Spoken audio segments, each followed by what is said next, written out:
अस्सलाम वालेकुम। कैसे हैं आप? खैरियत से हैं सब लोग? और ये है सामने खूबसूरत सूरज चाचा जो सुबह सुबह निकल रहे हैं पहाड़ के पीछे से। और ये गांव है हमारा, इसका नाम है गुराह। मैं इस वक्त नक्कर से नीचे रोड पे खड़ा हूँ और हम दीवान जा रहे हैं। तो ये खूबसूरत आपको मंज़र दिखाना था। सुबह सुबह का मंज़र है। और ये भी हम इस वक्त, ये ऊपर जो नक्कर है इस साइड पे, और नीचे जो है हम इस वक्त दीवान जा रहे हैं। और ये सामने सूरज चाचा हैं। और इस तरफ ऊपर पीछे जो आपको वो सामने ऊपर जो चोटी नज़र आ रही है, जो सूरज चाचा के राइट साइड पे, ये जो है डन्ना नागेश्वर, जिसको कि कनकड़ी, ये वो इलाका है। और बस मुझे लगा कि दुआ करनी चाहिए।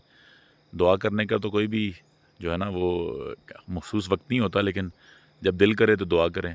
और मेरी दुआ ये निकल रही है मेरे दिल से कि अल्लाह करे कि जो ये गुराह का ये गांव है, ये इलाका है, ये कश्मीर के लिए मॉडल गांव बने।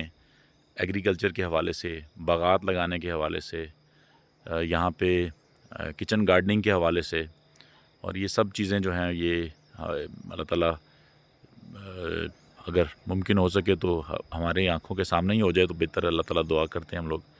तो बस आप लोग भी मेरे साथ अगर इस दुआ में शामिल हों कि गुराह जो है और प्लंदरी वो लीड करे एग्रीकल्चर में और किचन गार्डनिंग के अंदर सब्ज़ियाँ उगाने में, और हम कुछ अपने पास से उगा सकें और अपने लिए जो है ना खुराक का बंदोबस्त कर सकें।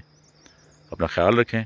किसी दिन आपको यहाँ सैर करवाने के लिए लेके आएंगे। अस्सलाम वालेकुम।